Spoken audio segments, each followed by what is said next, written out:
Hello, good evening. Welcome to the show.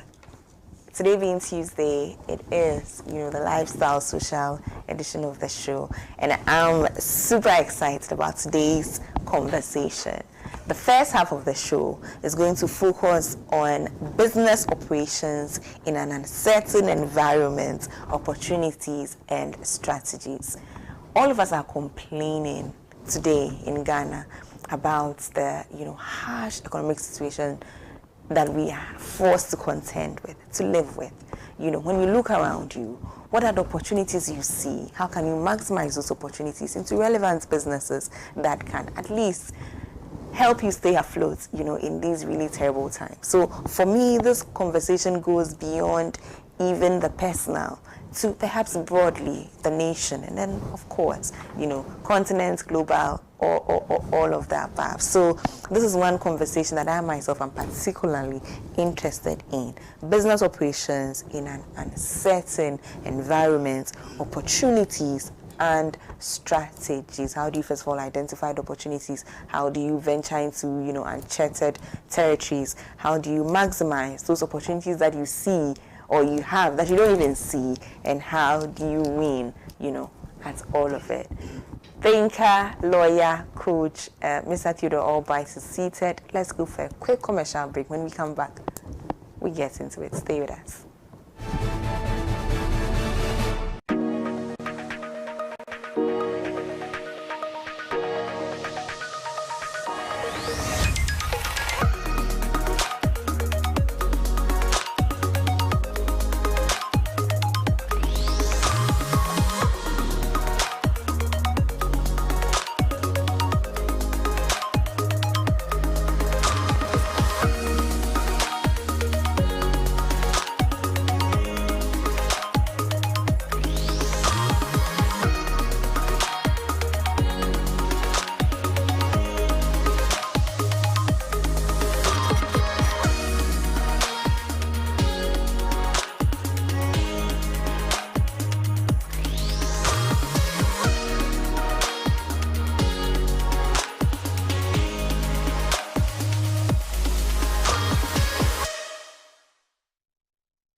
Are you searching for the perfect venue to host your next event?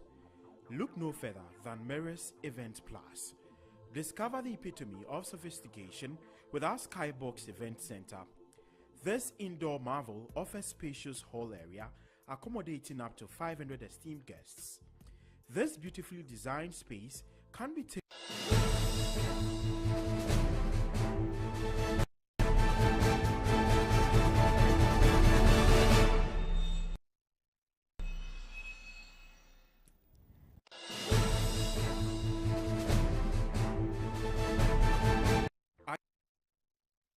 Are you searching for the perfect venue to host your next event? Look no further than Mirror's Event Plus. Discover the epitome of sophistication with our Skybox Event Center. This indoor marvel offers spacious hall area accommodating up to 500 esteemed guests. This beautifully designed space can be tailored to suit various event types, from weddings and corporate gatherings to cultural celebrations and more.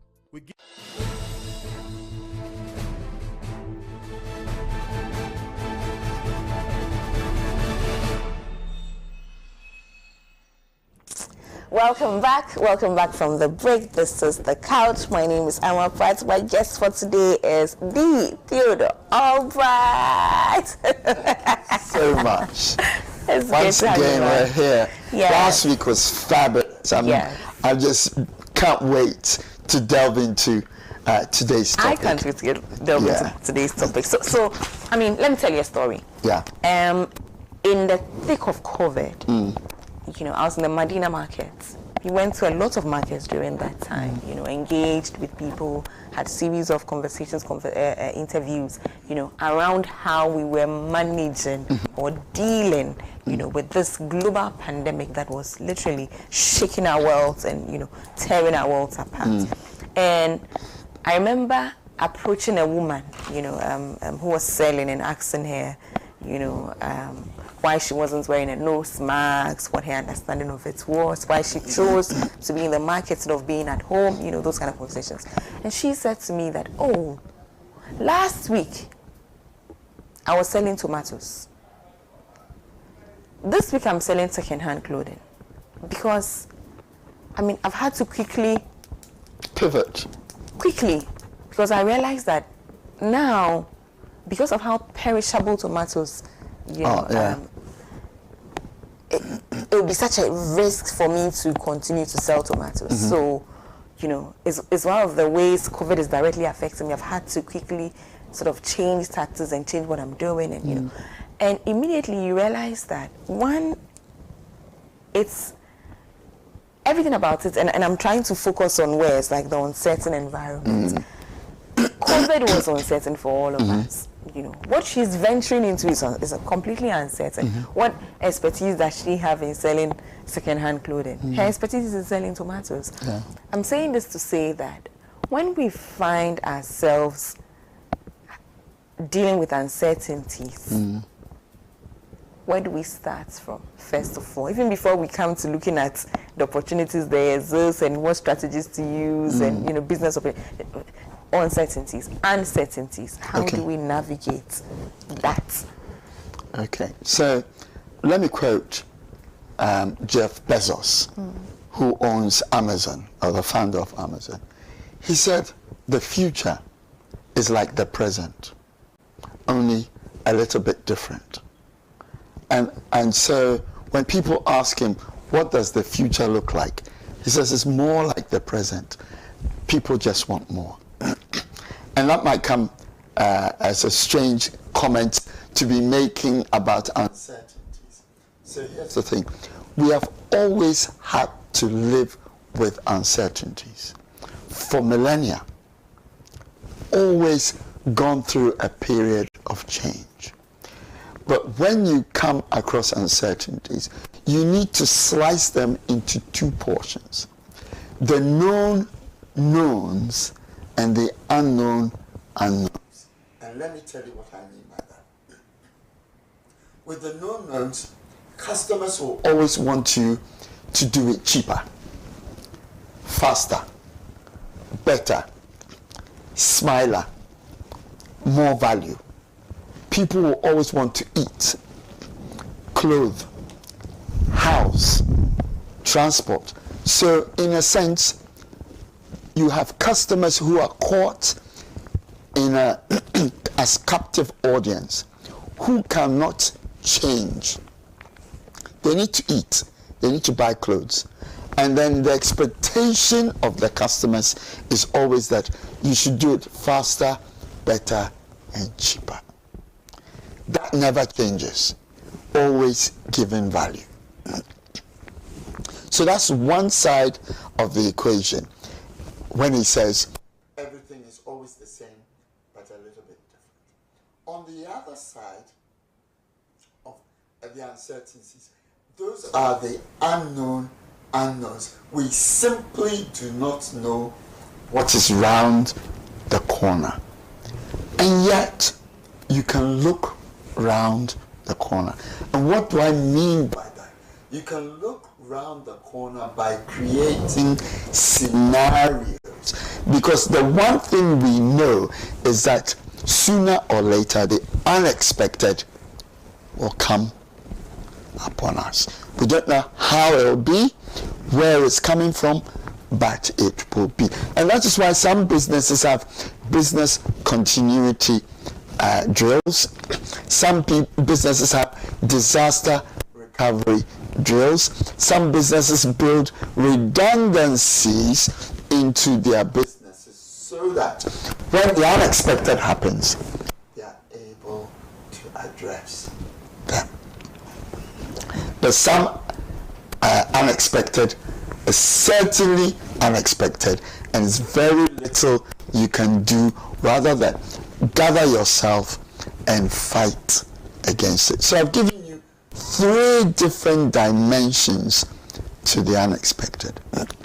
Nevertheless, if you say to yourself that it can always get worse and life can always get worse, not better, Better is good, but it can always get worse. It means we need to start anticipating the worst and assess potentially how worse it could get and how we would avoid if the worst were to happen, and what we would not be able to change if the worst were to happen, and what we would have to accept if the worst were to happen, and how we would have to adapt if the worst would happen, and then how we would have to align all of this with who we are and where we want to go.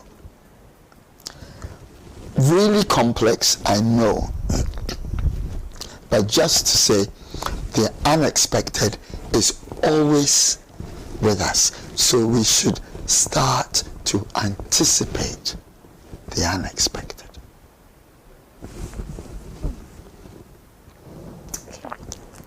I mean, that is basically having to contend with not knowing. Yes. It's scary. It's discomforting. It is. It's just,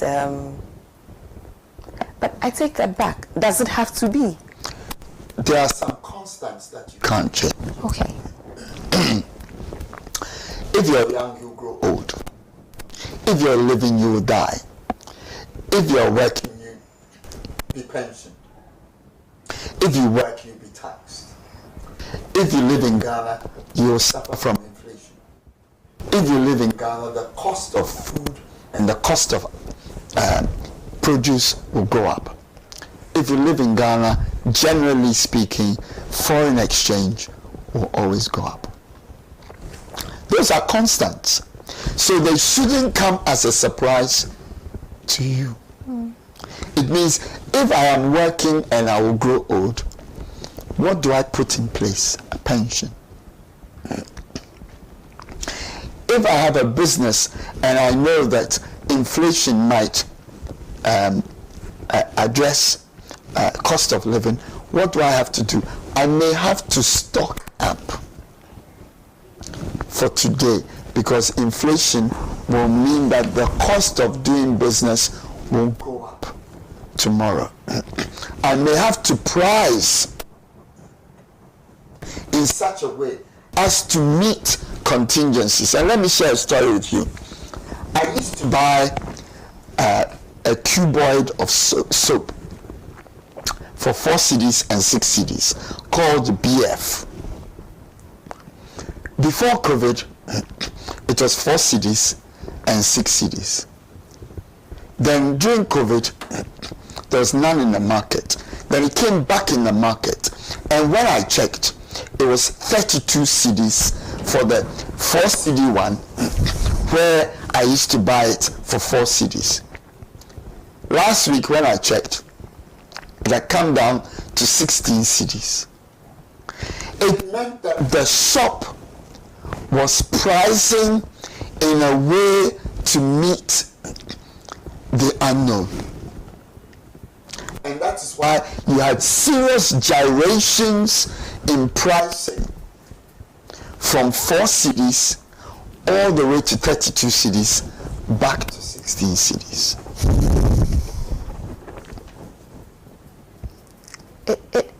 I mean, also, I and I understand what you're saying. Yeah. So, eliminate the element of surprise. In essence, is what you're saying. But with surprise comes you being scared and all of that. Yeah. So even if I know that I'm not supposed to be surprised by uncertainties, even if I know that this is the expected outcome. Yeah. You're still surprised. And scared. Very true. And so, one of the things I say advice I give to businesses in these times is, 1, try not to lose money. If you're not making money, don't lose money. Okay. 2, you must look at what can you preserve.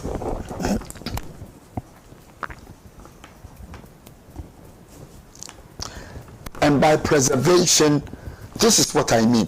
When I came to Ghana in 2010, a bag of cement was 10 cedis. Now, a bag of cement is 100? 100 and, 100 and, I think last time I checked, 105, I think. Let's say, a couple of weeks ago. Okay, let's say it's 100 cedis. So if I bought 1,000 bags at 10 cedis each for my building, I will now need to buy it at 100 cedis each. What do I do if I don't have the 100 cedis for a bag of cement? I preserve by insuring. So that is how I hedge to make sure that I preserve what I have, by taking out insurance on the item or on the asset. Because the insurance will be a fraction of the value that it will cost you to rebuild the house. So at a time like this, preservation through insurance is critical. So first, don't lose money. Second, make sure you preserve as much as you can. The third thing you do is conservation. And here we are looking at how can I run my operation efficiently. And it may mean that you may have to double up and let some people go. Otherwise, the whole business might collapse. These are tough times, and you need to take some tough decisions. Tough decisions. Okay. Beyond that, then you might say the cost of operations has gone up. So maybe rather than doing it on my own, I will collaborate. So we can pool our resources together. And it might be even with competitors. To pool your resources together so that you can optimize and maximize output. Immediately what I realized here is that it would require some reflection of, or perhaps let me rephrase that. The biggest thing would be change. Yes. And most of us are resistant to change. We are so stuck in what we are or what we are meant to be, or I don't know if I'm making sense. We are so stuck in my company is about this, instead of perhaps what it could. So let me put you on the spot, and I'm going to put you on the spot. Right. What time do you finish work here in the studio? It's a 24-hour station. Okay. But do you have production at midnight? No. Why not? We don't have a show at midnight. But you could record at midnight. So you could lease from 12 to 6 o'clock for others to come and use your studios collaboratively. Thus you become a 24-hour operation and optimize and maximize revenue in this time. Because between 12 and 6, this place is fallow.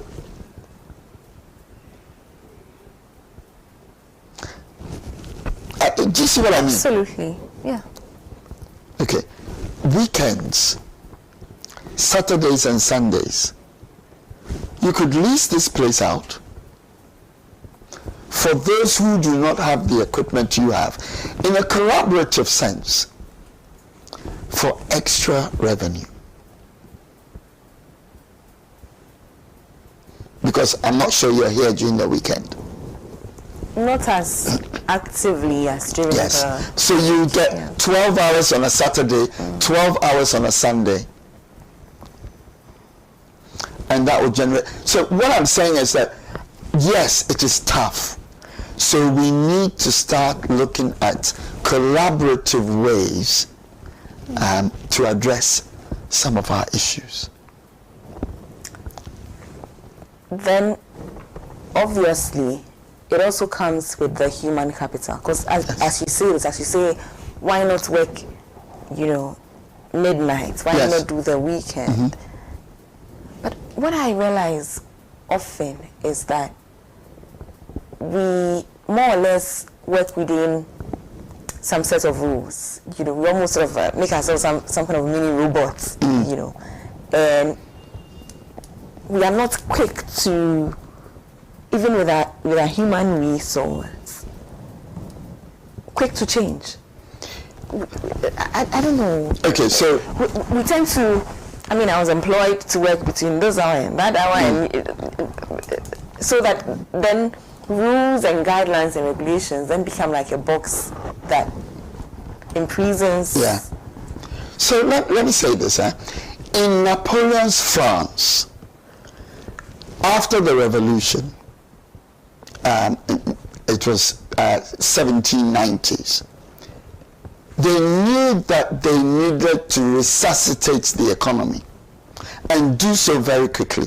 So Napoleon gave the French people a 10-day week. All right? So instead of having a 7-day week as we have in Ghana, he gave them a 10-day week. And that 10-day week meant that you worked for 8 days and you had 2 days off, as opposed to 5 days and 2 days off. And let me be very clear. If I had my way during this time, I would say that we should go for a 12-day week, where we have 5 days work, 1 day off, 10 days on, 2 days off. But not just a 12-day week, but I will actually also say that we should segment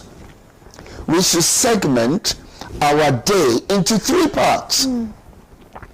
Because each part is 8 hours, and we can see productivity if we were to divide our day into 3 parts. And this is echoing the so-called 24-hour economy.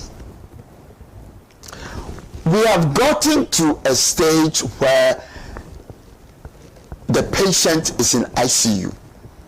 And we need to take some radical decisions as to how to resuscitate the patient. And so if you have an operation which allows you to work later, then do so, because otherwise your business might collapse. So if it means that you work from 12 to 12, then do so. If it means that you start at 8 o'clock or 6 o'clock in the morning and you finish at 12 midnight, then do so. So you have 2 shifts rather than 1 shift. I do not see how, with the sort of economic pressures we have, we continue to do 9 to 5, 8 to 4. It simply doesn't make sense to me. Where do you draw the line between exploitation and what's the other one? Exploration, perhaps? It is not exploitation when the choices are we either do this or the business collapses. So I make you redundant and you go home. People are complaining that it's taking them a long time to get passports. Why can't we have a 24-hour passport printing service? Is that difficult? Why can't we have dental services going up to midnight. Is that difficult? Why can't we have educational services virtual going to midnight? And anybody who wants to study from midnight to 6 o'clock can have free education online. So that we raise the bottom and are able to lift the floor in terms of intellect for the whole nation. Tough times require innovative, different actions and different decisions. You cannot continue to do the same thing and expect different results. Or as Goldsmith will say, what got you here will not take you there. Or as Einstein will say, the thinking that got us the problem is not the same thinking that will get us the solution. So the solutions have to be different.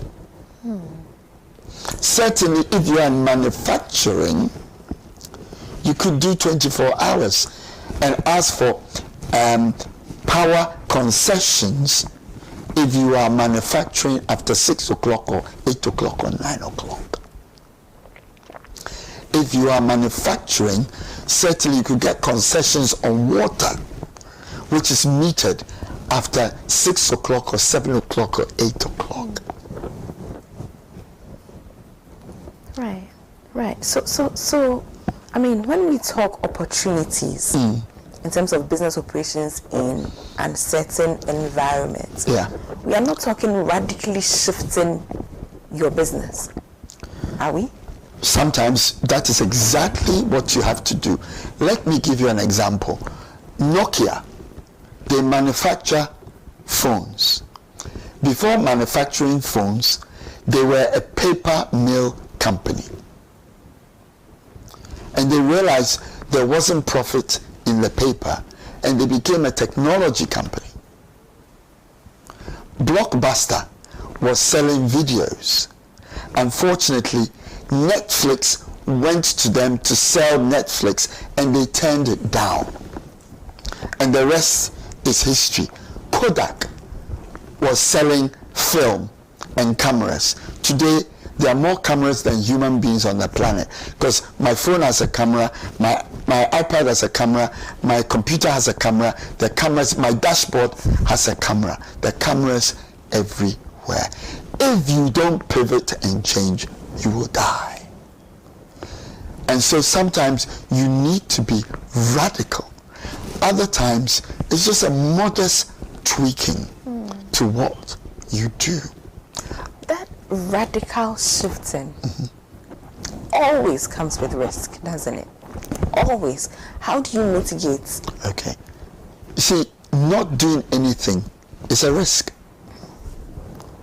So doing something also comes with a risk. And you can modulate or moderate your change and test to see whether it will work before you go whole hog. But not to do anything is like putting a frog in a beaker with a Bunsen burner and turning up the heat slowly. I call it the boiling frog syndrome. It will not augur well for us. So right now, we need to ask ourselves some difficult and tough questions. If we carry on like this, where will we go? If we can change, what should we do? You see, within every calamity, disaster, chaos, there is always opportunity. There is always opportunity. Opportunity to grow or opportunity not to die. But the first rule is don't lose money. Don't lose money. Don't lose money. So I want to put it in boxes. So first rule, don't lose money. Two, think conservation. What can you conserve? Preservation, actually, is what you said. Preservation. But in some instances, you would need to pivot. Yes. Let's make that radical shift. What other strategies would you give us? I'm looking at collaboration. Right, collaboration. You can't do it all by yourself. So look for adjacencies, people who are doing something similar or people who do things better than you. Emma, you invite me into your studio because you haven't got the time to go and read all the books I'm reading to come and sit and talk about that. This is collaboration between you and I. Okay, so farm out not your core competencies, but farm out what you think is not your core competency for somebody else to do it. Or bring your heads together and say, look, we've got excess capacity. Like this studio, you have excess capacity. How do we make sure we optimize to about 95% capacity in the studio? And use it, and sell it, and lease it, or barter it. So maybe somebody wants to do lots of adverts. So during the evenings, they can come and shoot all their adverts. And when you come in the morning, it's as if nothing has happened. And you gain revenue from that. Okay? Or, this could be an evening show or midnight show or some other show. In England or in the UK, when you switch on the telly, deep into the night you have QVC and you have talk shows and so on and so forth. Yes. Yeah, all sorts of different interest groups will stay up late to listen and watch. Okay. If they won't stay up, you can record it and then play it back. Okay, so collaboration. And when you have done all of that, then you start to look at innovation. Okay. But in some instances, the squeeze will be such that you will have no choice but to run, avoidance of making losses, conservation, preservation, collaboration, innovation, all at the same time. And pivot all at the same time. I'm not saying it's easy, I'm just saying that we need to avert our minds to some of the options that are available. Okay. Yeah. Where does the time go? I'm looking at the time. What would be your final point if I push you to summarize it all for us? Business operations in an uncertain environment. I think we've been talking the strategies of. Did we really stay on opportunities? Yes, we did. What should I take away with me? I'm listening to this conversation. I'm an entrepreneur. I'm struggling. Times are tough. The city is playing games with me. My employees, I'm struggling. What should I take away from this conversation? Whenever I come to that point, I ask myself 2 questions. Do I like my outcomes? And if I say no, then it means that I'm not thinking right. So I go back to my mindset. Because for every problem, there is a solution. It means I haven't thought hard enough, long enough, smart enough. I haven't searched wide enough. So if I don't like my outcomes, I always go back to my mindset and ask myself. And if I don't know it, I look for who. I look for a who. And this is not the first time this has happened, and this is not the last time this is going to happen. It has happened all over the world, continues to happen all over the world. Ask yourself, who has done it, and how did they do it? And copy. Absolutely. Copy. Absolutely. Don't reinvent the wheel unnecessarily. The solutions are right there. Yeah. So on that note, next week our conversation is on strategic thinking for high performance. Yes. Because you say when all else fails, look to your thinking, because it's your thinking that, you know, out of your thinking, right. you take your choices, you take your actions, and you get your outcomes. Right. So next week, that's our conversation. We are looking for who has answers. Yes. We found you. Yes. Yes, thank you so much. Always the privilege is all mine. Well, viewers, we've been talking business operations in an uncertain environments, opportunities, and strategies. I got mine, you know, realistic, practical suggestions were handed to me right here, you know, on the show. I've taken it, I'll use it. I hope you have also taken what you may. Don't go away, the show continues. I'll see you.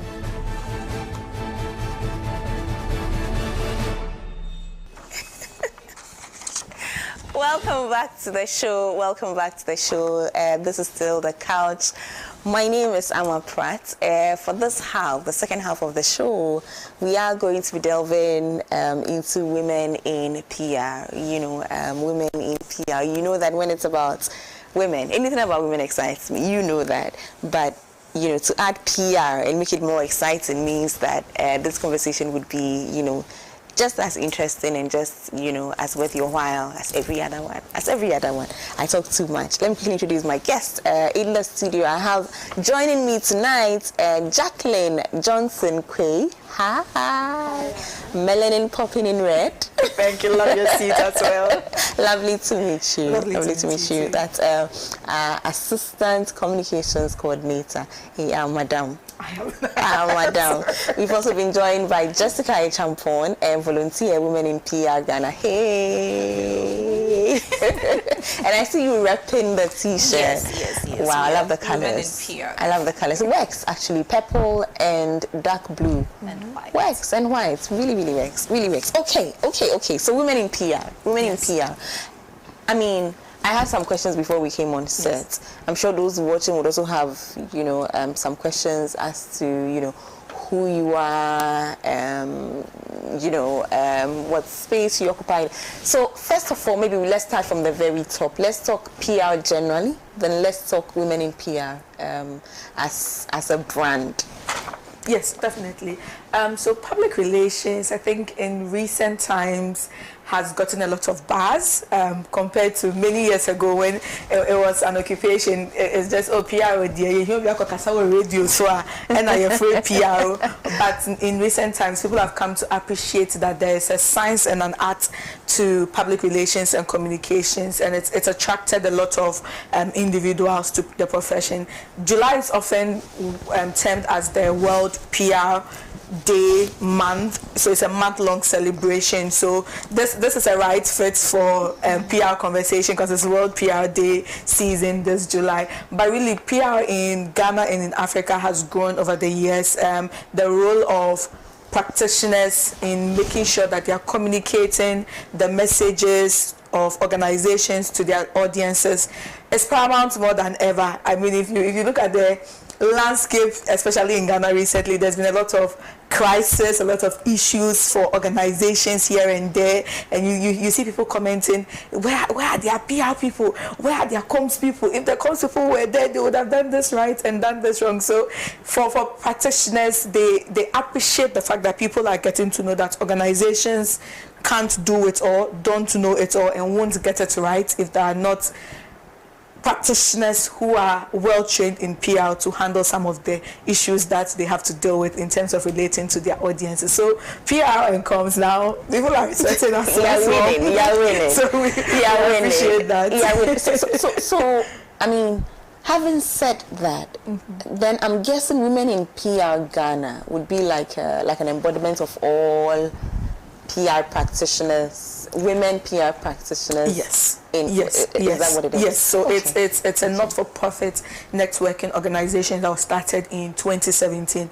It was started by a fashion PR specialist, Faith Senam. She had realized that as a woman in PR, she needed support. She needed other women who were in the industry who were doing good things to, you know, lead her, guide her on the way. And it was almost as if everybody was doing things in their corners. People were doing great work, but then there was not that unity to tap into resources. So really that laid the foundation for the organization. And since 2017, there's been so many initiatives, so many programs that gather women together. There's a pool of members. We have close to 150 women in PR in our network. That if you're in an organization and you know you're struggling and you know there's this person in Women in PR who can assist you, it's easy to tap into their knowledge. It's easy to tap into their network and say, I'm dealing with this, I'm dealing with that, can you help? Which was something that was not very common to find some years ago, but now through Women in PR, women have other colleagues they can rely on, and that's the great thing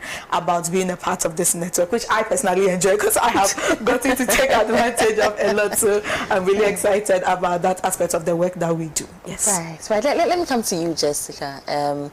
So being a member of Women in PR, what does that look like? You know, what is that? Okay, meetings, what's that? Just like Jacqueline started, I mean, it's always lovely to be part of Women in PR because you get to benefit from a pool of resources, intellect, knowledge, because you have people who are senior in the industry. They've done this work for years. So at least you're able to tap into that expertise. So when you look at the 5 pillars of Women in PR, the first one is education. I mean, our industry is evolving. So you can't just continue to do the same thing in and out. So we always provide that platform for people to learn new things that are coming up. Another pillar has to do with empowerment.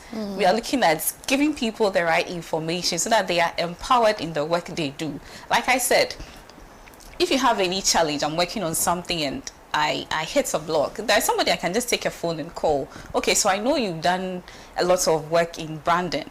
So I can just pick a phone and call. Okay, hello, A, B, or C. I'm doing this campaign. Can you assist me and all of that? You know, it sort of boosts your morale as a practitioner because you know that, oh, once I hit a snag, there's somebody I can actually go in there and then tap into it. Then there's another pillar which has to do with networking. I mean, we can't underestimate the importance of networking.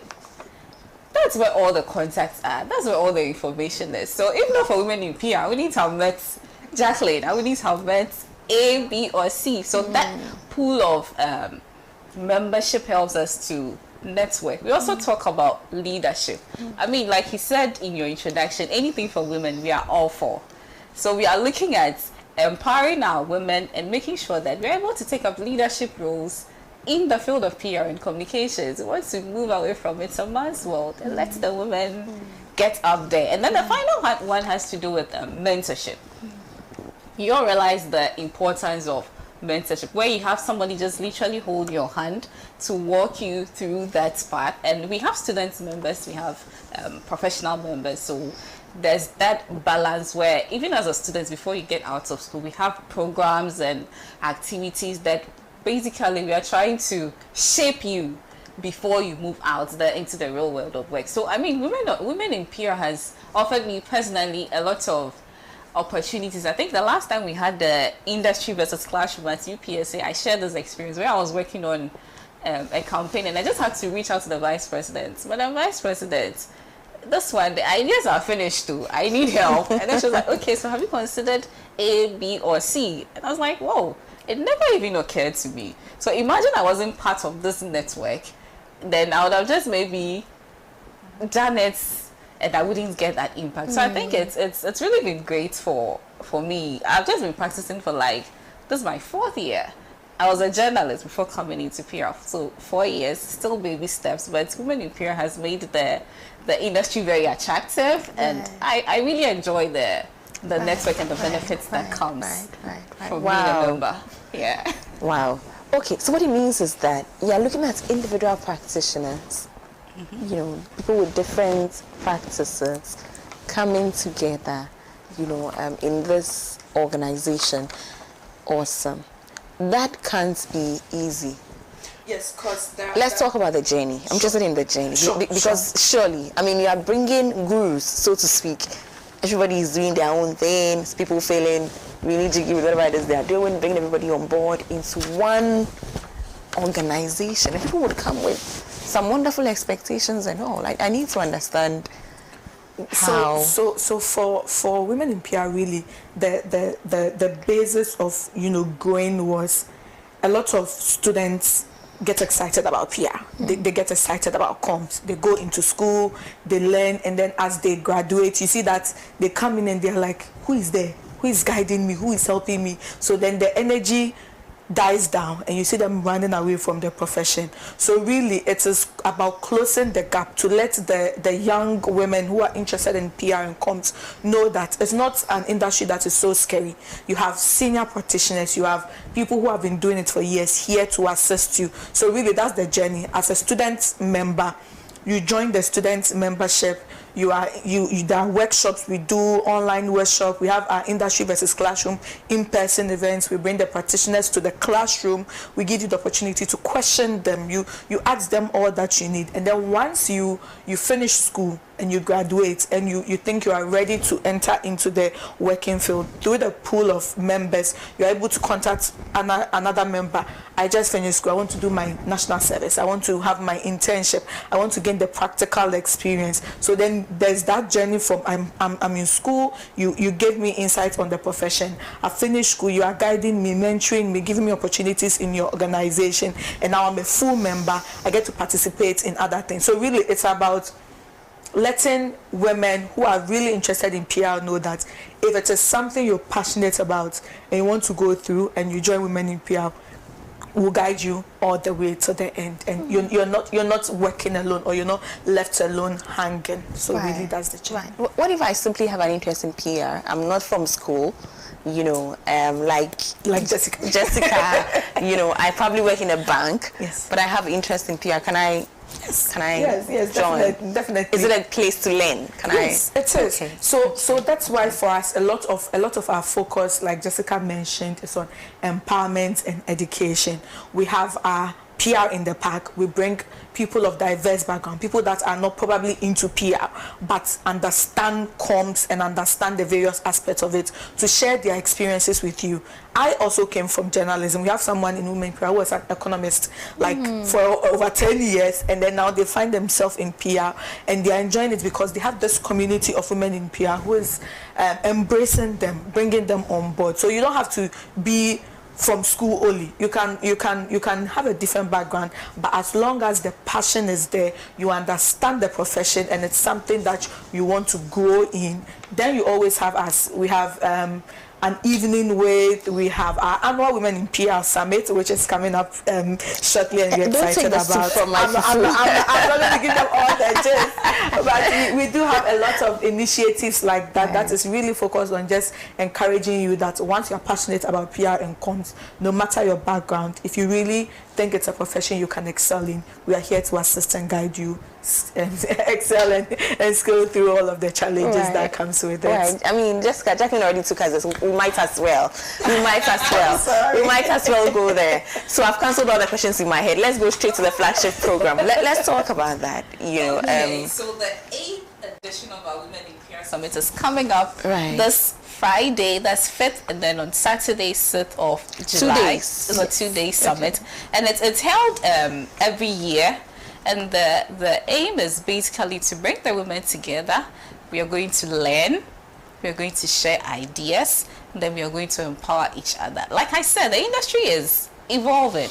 So you can't just be in your corner and get comfortable with doing the same thing over and over again. So we thought it prudent to organize this summit, and then each year we have different topics that we discuss. So this year we are looking at empowering practitioners. Hold on. Let me unravel. So this is a flagship program you have every year. Yes. It's been running for 8 years now. Yes. Who are the targets? So for was this? No, any of you can answer. Go ahead. So for the flagship events, usually when people hear Women in PR Summit, they think, oh, it's just for women. Only women have to come. So if I'm a man, I can't come. But that's not the idea at all. If you are a man and you really want to hear from our speakers, because our speakers are not only women. We have men also speaking to our participants every year. So it's for students PR and comms, students in PR and comms, practitioners in PR and comms across the region, across Ghana. That's why our day one is strictly focused on live streaming. And you have all my peoples in that picture. All my peoples. I saw Clarence, I saw Baba, I saw... Okay. Listen, these are my peoples. Yes. Okay. Oh, I see her. Okay, so let's this talk. from last This year. from last year. Yes, last year summit. Okay, so you are saying that this for everybody in PR. Isn't that Ivy Hayward Mills? Yes, it is. Oh, wow. She's a member of Women in PR. Oh, wow. That's awesome. Yes. Okay, so, I mean, for students, please go ahead. For students, yes, for PR practitioners in Ghana and across the region. That's why we focus on day one, live streaming it, so that if you can't make it to the in-person, which is the day two, you are able to enjoy from any part of the world. So really, if you are into PR and comms, students, someone who is a veteran, someone who is just entering into the industry, because of the yearly themes that go with the situations that are happening in that year, people really do want to come in and learn, because this is the trend, and we talk about the trends to equip them in how to navigate their PR and comms journey the year ahead. okay, so students, practitioners, people that are interested. Yes, everybody can come. Especially the male allies, because I really want to focus on that, because they think because it has women it's just for women, but no, our male allies are really welcome to join in on our conversations. For our they might summits. hear one or two things that they need to hear. It's always important. But sorry, please go ahead. So on Friday, it's strictly virtual. We are doing Zoom and then Facebook. The link will be up on any of our social media platforms. Why? So Why? Facebook. Why only virtual this year? No, virtual is for day one. Oh, day and one. then on Okay. day two, which is the Saturday, we are doing a hybrid of both in person and then virtual at Kofi Annan ICT Center at Bridge, starting at 10 a.m. to 3 p.m. And then our keynote speaker is a new face. Hold on. Okay, how do I just show up, or do I register, for instance? Can I just get up and show up, or do I need to register? Sadly, the registration for day two has ended. You people, why? So you can join us virtually. You can join virtually. Okay. You still get to. Is it a paid event? No, it's absolutely free. It's free. Yes. Okay. Free. Okay. So once we find the link, we can at least listen. Yes. Okay. But how long do you keep the window for sort of getting access to the program? How so that we can keep an ear out for next year? Those of us who have missed this year's opportunity. Yes, so normally the registration link opens a month to the event. Okay. So if especially for PR practitioners in the industry, someone passed the comment, you people are all over LinkedIn. Every time I open LinkedIn, I'm seeing women in PR, So we post it daily with our various speakers, sponsors and all of that. So all of the posts has the link, and it's usually up for a month, and then when we hit our numbers we close it. But then that's not to worry, because obviously we stream it as well, so whichever part of the world you are, you can tune in, and it's the same thing happening on grounds that is live stream for you, so you miss nothing. Absolutely. The only thing you miss is the networking bit, but hopefully next year you wouldn't miss it, and you register early. No, you can network in the comment section. Absolutely. And that was, I think I saw Madam Mr. Koba. Did I say Auntie Esther one of them? Yes. Oh, wow. So let's all the our good people. keynote speaker. Okay, let's go. Who are your speakers for this year? Let's go. Who are the speakers? Okay, so I think we have Josephine Apia Nyamichesani. She'll be doing more on the... Who is she? Should I? Yeah. Okay. So should we take it from where you're speaking? Okay, so maybe if she mentions the name, then you tell us who the person is. Yes, okay. We can do that. We can do So that. our keynote speaker is Madam Esther Koba, which we all know. Just celebrated 30 years in the industry, didn't she? I mean, it doesn't get more regal than that. That's it. Yes. That's it. She's the queen when it comes to concept. Yeah, she's the current president of IPR Ghana Yes. as well. So it's good to have her join us us on Saturday. That's awesome. So Madam Esther Koba is the keynote keynote speaker. And that's day one or day two? Day two. That's day Saturday, two. Why don't we start from day one then? Okay. So I think for day one, okay, we have Baba from Kofi. Mahogany Consult. You mean my Baba? Yes, the Baba Kofi from Mahogany Consult. She's talking on AI because it's the current trend. Everybody is talking about how to navigate AI, especially for communicators.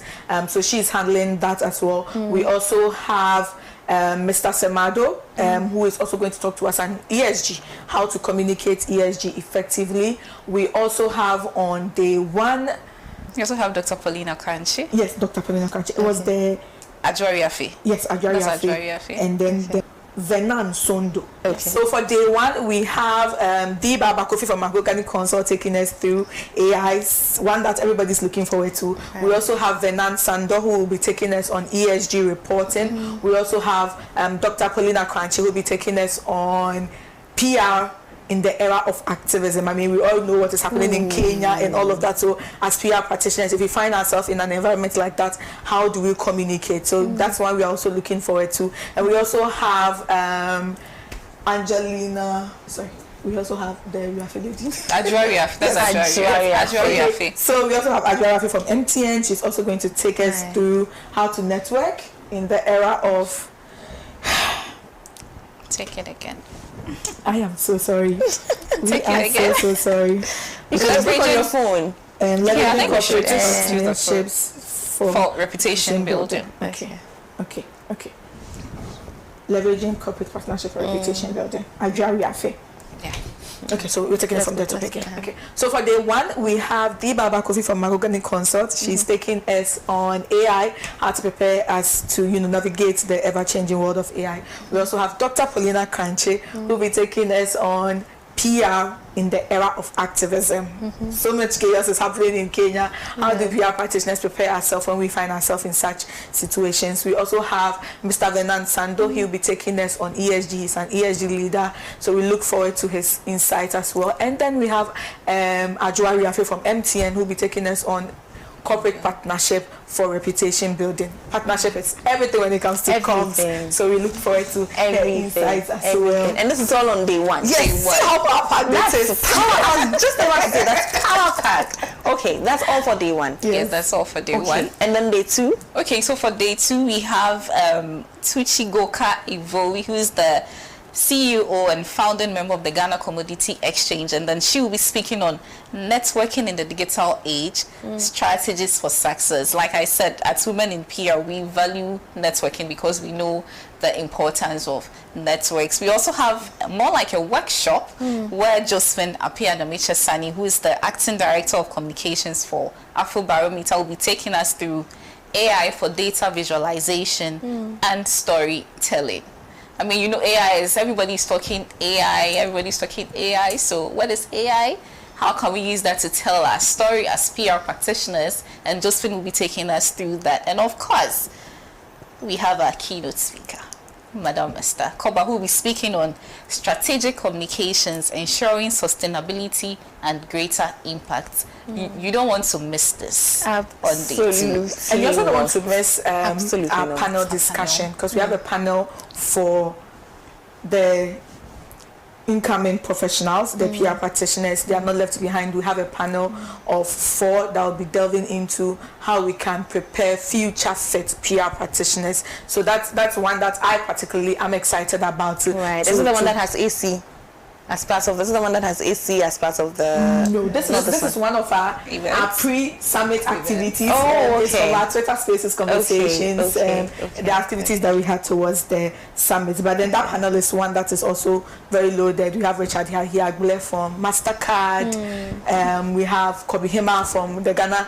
Indian ICT Center as well. So it's one that we really hope that people would enjoy, even online, because they will share all the tricks that they have had up their sleeves over the years. Cannot wait. The theme for me is interesting. Yeah. Empowering practitioners for an AI and ESG future. It's a very interesting theme. Yes. Very, very, and I think very relevant. Now, Charlie, you are in school. AI. Yeah, you have to prepare, a document, AI. You have to write an essay, AI. You have everything is AI now. You need information. Now we don't even do Google anymore. Everybody's doing AI. So let's talk about that. Let's talk about why this theme is very important, perhaps even more relevant for this year, and then we can come to our expectations as our last. I can do the AI then. She will do the expectations. ESG for us. So I think, like I said earlier, everybody's talking AI now, and like you said, nobody's doing Google anymore. Once you're supposed to develop a document, you just put that topic in whichever AI tool you want to use, and then it just generates it for you. But then, as PR professionals, as communicators, we are content generators. If you are not careful, you get carried away by AI, and then you just go pick whatever is there, forgetting about the ethics of the profession and all of that, and you just come and reproduce it. Is that the kind of PR professionals we want to raise? Definitely not. So we thought that technology is advancing. Things are changing. Fine, you can choose to do AI, but how about considering the ethics of AI? How about considering the professionalism that we tend to tout as practitioners, to make sure that, fine, we are using AI and all of that, but let's be mindful of the fact that we need to be ethical about it. How do we even do it as practitioners? So I think it's one of the things that the summit will tend to educate us on, so that you just don't go with the has and bars of AI and then you just copy and paste just like that. No, that is not the kind of that's not the kind of usage we want for our practitioners. So we thought it wise that let's bring up the conversation and make sure that we get our practitioners to use it the right way. The right way. I like that. I like that. Come in, Jacqueline. So for ESG, it's almost like the new buzzword for corporate Ghana or the corporate world. Every organization wants to show that they are reaching these sustainable targets and they are achieving all of these targets. And then when the sustainability officers are engaged to do the work, it falls back on the comms professionals to communicate to their various stakeholders, the investors, the public, the employees, that yes, we want to achieve this sustainably, but then this is how we've done it, or this is what we've done. So practitioners knowing how to communicate the activities that are being done by their organizations to their audiences is very vital, and that's why we are excited to bring on Mr. Venant Sando, who is like an expert leader when it comes to sustainability and ESG, to really give us the practicality of it. Yes, you've done it. How do we translate it from the raw activities that have been done, adding the science of PR to it, and communicate it in a way that if our audience see that, okay, we want to plant trees, you didn't just plant trees, what have you achieved by planting those trees? How many carbon did you reduce in the air? So really that's the focus, that as companies talk their bars, practitioners should also be equipped to be able to tell what has been achieved by their companies, and really that's what we're excited about. That's good stuff. That's good stuff. What should participants expect? I mean, if I have made it on that wonderful list and I have the ability to be in the room, what should I expect? If I'm online, networking in the comment section, what should I expect? What should I expect? Okay. So for us as women in PR, we are always ready to give you the best of everything. So when you look at our lineup of speakers, you look at the topics we are going to discuss, rest assured that once you come into the summit, either virtually or in person, you are not leaving as you came. You are definitely going to be educated. Right. You are definitely going to be empowered to go out there and then make a difference in whatever corner you find yourself. Right. So just come expectant. Ooh, I like that. I like any final words? Yes, and I think in addition, for me, it's really focusing on students' PR and comms, those who are particularly interested in it. This is the time to come and get the opportunity to network with the pros who are in the industry. Hardly will you find them all gathered in a place as day 2 of Women in PR. So really, if you're a student, final year, you're trying to, you are about to graduate and you're trying to get into the work field, this is an opportunity for you to come and meet these women, introduce yourself, network, build the contacts. And apart from that, this is literally like a free master class, Pro Max. I mean, if you have to pay for these speakers and the knowledge that they will be sharing, it's one that you might not be able to afford. So really come in empty to come and consume, so that when you go back, you pour out words that will make people say, company with OPR. Is this your PR? So really that's our goal. So we really hope to see everybody who is into PR and comms, who is passionate about PR and comms at the Ghana Indian ICT Center of Excellence for the Women in PR, and also online at our Women in PR Ghana website, social medias, Facebook, LinkedIn, Instagram, Twitter. We'll be dropping updates as the summit goes along, so you don't miss anything. And please do follow us. We'll give you all that just right. Yeah, do follow us. Absolutely. Thank you so much, Jacqueline Johnson-Hui, Assistant Communications Coordinator. Thank you so much, Jessica Champon, Volunteer Women in PR Ghana. It's been awesome. I'll patch myself in the comment section for this year. But next year I'm definitely in that room. Please do. Definitely in that room. I will register you before we even open registration. So we hope to see you. Thank you. Thank you so much for having us. Thank you so much for having us. Anytime. Thank you for watching. If, like me, you didn't, get wind of the program, on time, in time, and so you will not get access into the room, please do well to follow any, of their socials as Women in PR Ghana. Do well. This is a free masterclass, like you've just been told. Let's all meet in the comment sections. I will join online. I'm eager. I hope you heard the lineup of speakers, that are lined up. Madam Esther Koba, Baba Kofi, Richard Ahiable. It doesn't get, better than that. So please, for this year, let's manage online. Next year we'll do well to get our foot in that door. It's always important to keep learning. Once we know better, we do better. Thank you for watching. I'll see you tomorrow. Bye.